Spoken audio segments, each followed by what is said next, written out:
Hi hello ನಮಸ್ಕಾರ ಕರ್ನಾಟಕ. ನಾನು ನಿಮ್ಮ ಜಯಂತ್ ಎಸ್ ಚಕ್ರವರ್ತಿ. ಸೊ ಕನ್ನಡ ಫಿಲ್ಮ್ ಹಿಸ್ಟ್ರಿ ಇವತ್ತಿನ ಹೊಸ ಕಂಟೆಂಟ್ನಲ್ಲಿ ಆ್ಯಕ್ಚುಲಿ ನನಗೆ ಇದು ಅಪರೂಪ. ಸೊ ಬಿಕಾಸ್ ಈಗ ನೆಕ್ಸ್ಟು ಸೊ ನಮ್ಮ ಕೋಟ್ಯಾಂತರ ಜನರ ಒಂದು ಮನಸ್ಸನ್ನು ಗೆಲ್ಲೋಕ್ಕೋಸ್ಕರ ಸೊ ಕೋಟಿ ಚಿತ್ರದ ನಾಯಕಿ. ಸೊ ಇವತ್ತು ನಮ್ಮ ಕೋಟಿ ಕೊಡೋಕೆ ಹೊರಟಿದ್ದಾವೆ.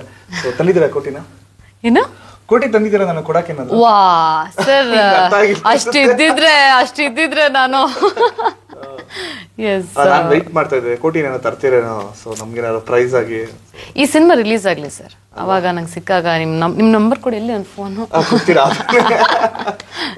ಅಂಡ್ ನನ್ನ ಫಸ್ಟ್ ಪ್ರಶ್ನೆ ಏನಂದ್ರೆ, ನಿಮ್ಗೆ ಸಡನ್ ಆಗಿ ಕೋಟಿ ಸಿಕ್ಕಿದ್ರೆ ಏನ್ ಮಾಡ್ತೀರಾ? ಒಂದು ಕೋಟಿ ಸಿಕ್ಕರೆ ನಾನು ಏನು ಮಾಡ್ಬೋದು, ಏನೆಲ್ಲ ಮಾಡ್ಬೋದು ಅಂತ. ಸೊ ಆ ಥರ ನಾನು ಯೋಚನೆ ಮಾಡಿದ್ದೆ. ಥಿಂಕ್ ಸಡನ್ನಾಗಿ ಒಂದು ಕೋಟಿ ಸಿಕ್ಬಿಟ್ರೆ ನನಗೆ ಡೆಫಿನೆಟ್ಲಿ ಅದು ನಾನು ಇನ್ವೆಸ್ಟ್ ಮಾಡೋಕ್ಕೆ ಇಷ್ಟಪಡ್ತೀನಿ. ಮೇ ಬಿ ಲ್ಯಾಂಡಲ್ಲಾಗಲಿ ಅಥವಾ ಸ್ಟಾಕ್ಸಲ್ಲಾಗಲಿ ಆ 1 ಕೋಟಿನ 100 ಕೋಟಿ ಮಾಡಿದ್ರೇ ಅದಕ್ಕೆ ಬೆಲೆ ಇರೋದು, ಅರ್ಥ ಇರೋದು. ಸೊ ಎಸ್, ಎಲ್ಲಕ್ಕೂ ಇದನ್ನೇ ಹೇಳಿದ್ರೆ ಇಲ್ಲ ನಂಗೆ ಮತ್ತೆ ಇಲ್ಲ ಇಲ್ಲ ಇಲ್ಲ ಐ ಮೀನ್ ನನಗೆ ಯಾವಾಗಲೂ ಇತ್ತು ಅದು ಸ್ಟಾಕ್ಸಲ್ಲಿ ಮಾಡಬೇಕು, ಇನ್ವೆಸ್ಟ್ ಮಾಡಬೇಕು ಅಂತ.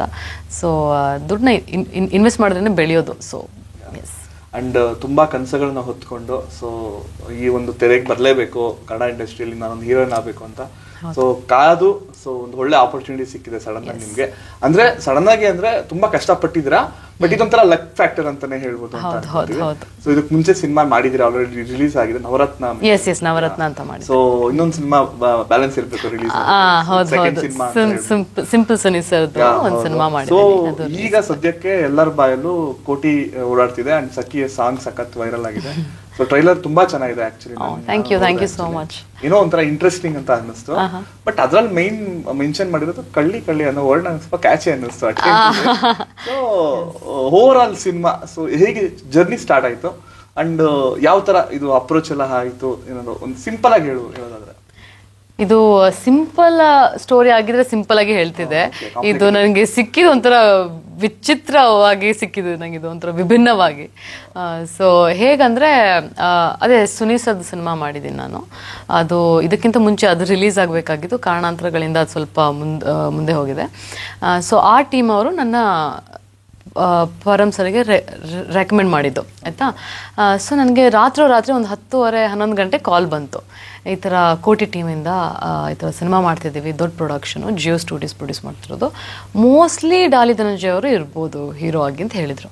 ನಾನು ಡಾಲಿ ಧನಂಜಯ, ಎಸ್ ಒಬ್ಬ ಸ್ಟ್ರಗ್ಲಿಂಗ್ ಆ್ಯಕ್ಟರ್ಗೆ ನಾನು ಅವ್ರ ಅಭಿಮಾನಿ ಸಹ ನಾನು ಅಲ್ವಾ. ಸೊ ನನಗೆ ಅವ್ರ ಜೊತೆ ಮಾಡಬೇಕು ಅಂತ ಕನಸೆಲ್ಲ ಕಂಡಿದ್ದೆ. ಸೊ ಈ ಥರ ಒಂದು ಆಪರ್ಚುನಿಟಿ ಬಂದಾಗ I was like very excited. ಅವರು ಇವಾಗಲೇ ಬರ್ಬೇಕು ಮೇಡಮ್ 10:30-11 ಗಂಟೆಗೆ ರಾತ್ರಿಗೆ.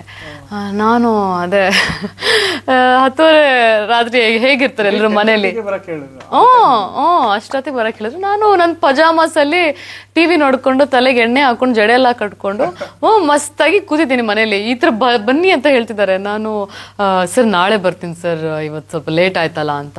ಇಲ್ಲ ಮೇಡಮ್ ನಾಳೆಗೆ ಫೈನಲ್ ಆಗ್ತಾರೆ ಹೀರೋಯಿನ್ನು, ನೀವು ಇವತ್ತು ಬಂದ್ರೇ ಆಗೋದು ಅಂತ ಹೇಳ್ಬಿಟ್ರು. ನನಗೆ ಹೋಗ್ಲೂಬೇಕು, ಇಷ್ಟೊತ್ತಿಗೆ ಹೇಗೆ ಹೋಗೋದು ಅಂತ ಒಂದು ಗೊಂದಲ ಶುರುವಾಗಿ, ಸರ್ ಅಟ್ಲೀಸ್ಟ್ ಒಂದು ಫೋನಲ್ಲಿ ರೆಕಾರ್ಡ್ ಮಾಡಿಬಿಟ್ಟು ಕಳಿಸ್ಬೋದಾ ಅಂತ ಕೇಳಿದೆ. ಅವರು ಓಕೆ ಸರಿ ಅದೊಂದು ಮಾಡ್ಬಿಡೋಣ ಅಂತ ಹೇಳ್ಬಿಟ್ಟು ಹೇಳಿದ್ರು. ನಾನು ಎದ್ನೋ ಬಿದ್ನೋ ಅಂತ ಹೇಳಿ ಅವತ್ತು ಫಸ್ಟ್ ಟೈಮ್ ನನ್ನ ಲೈಫಲ್ಲಿ ಒಂದು 100 ಆಡಿಷನ್ ಕೊಟ್ಟಿದ್ದೀನಿ.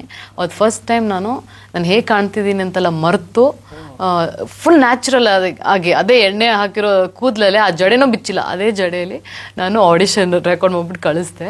ಅದು ಆ ಎಕ್ಸೈಟ್ಮೆಂಟ್, ಆ ಖುಷಿ, ಅದು ಅರ್ಜೆಂಟ್ ಬೇರೆ ಇತ್ತಲ್ವಾ, ಆ ಒಂದು ಮೊಮೆಂಟಲ್ಲಿ ನಾನು ತಪ್ಪು ಕಳಿಸ್ಬಿಟ್ಟಿದ್ದೀನಿ ಆಡಿಷನ್ನ. ಸೊ ಆಡಿಷನ್ ಪ್ರಕಾರ ನಾನು ಬಿಕ್ಕಳಿಸ್ಬೇಕಾಗಿತ್ತು. ನಾನು ಬಿಕ್ಕಳಿಕೆನ ಸ್ಟ್ಯಾಮರಿಂಗ್ ಅಂತ ಅನ್ಕೊಂಡು ಇಡೀ 1-2 ಮಿನಿಟ್ಸ್ ಆಡಿಷನ್ ವಿಡಿಯೋನ ಸ್ಟ್ಯಾಮರ್ ಮಾಡ್ಬಿಟ್ಟು ಕಳಿಸ್ಬಿಟ್ಟಿದ್ದೀನಿ. ಫುಲ್ ಫಸ್ಟ್ ಸ್ಟಾರ್ಟಿಂಗ್ ಎಂಡ್ವರೆಗೂ ಕ್ಯಾರೆಕ್ಟರ್ನ ಆ ಥರ ಅರ್ಥ ಮಾಡ್ಕೊಂಡು ನಾನು.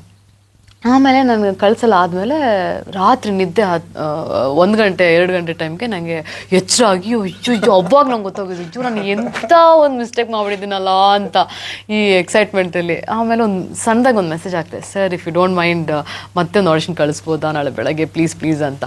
ಅವರು ಏನೂ ರಿಪ್ಲೈ ಬಂದಿಲ್ಲ, ಆಬ್ವಿಯಸ್ಲಿ ಲೇಟ್ ಆಗಿತ್ತು. ಬೆಳಗ್ಗೆ ಎದ್ಬಿಟ್ಟು ನೋಡ್ತೀನಿ, ನನಗೆ ಅವ್ರ ಕಡೆಯಿಂದನೇ ಕಾಲ್ ಬಂತು ಟೀಮಿಂದನೇ, ಮೇಡಮ್ ನೀವೇನು ತಪ್ಪು ಆಡಿಷನ್ ಕೊಟ್ಟಿದ್ರಿ, ಅದು ನಮ್ಮ ಡೈರೆಕ್ಟರ್ ಸರ್ಗೆ ಇಷ್ಟ ಆಗಿದೆ. ತಪ್ಪು ಆಡಿಷನ್ ಇಷ್ಟ ಆಗಿದೆ. ನನ್ನ ರಿಯಾಕ್ಷನ್ ಹಿಂಗೆ ಇದು ಅಂತ ನಾನು ಎಷ್ಟೆಲ್ಲ ಒಳ್ಳೆ ಒಳ್ಳೆ ಆಡಿಷನ್ ಕೊಟ್ಬಿಟ್ಟು ನಾನು ಏನೋ ಕಾರಣಾಂತರಗಳನ್ನ ಸೆಲೆಕ್ಟ್ ಆಗಿರ್ಲಿಲ್ಲ. ಫಸ್ಟ್ ಟೈಮ್ ಲೈಫಲ್ಲಿ ತಪ್ಪು ಆಡಿಷನ್ ಕೊಟ್ಟಿದ್ದು ನಾನು.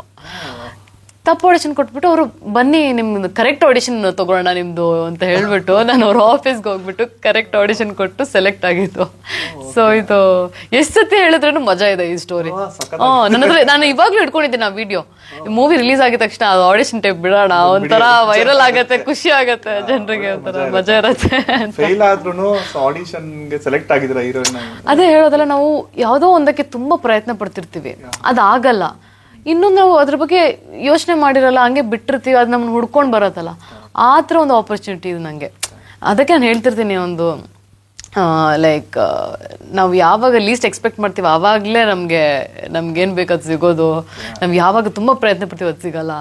ಏನೋ ನಿಮ್ಮ ಹಣೆಯಲ್ಲಿ ಬರ್ದಿದ್ರೆ 100% ಅದು ಹಿಂಗಾದ್ರೂ ಹೋಗ್ಬಿಟ್ಟು ನಿಮ್ಗೆ ಸೇರುತ್ತೆ. ಅದು ನಾನು ಈ ಸಿನಿಮಾ ಮೂಲಕ ನಂಗೆ ಅದು ಕನ್ಫರ್ಮ್ ಆಯಿತು. ಸೂಪರ್.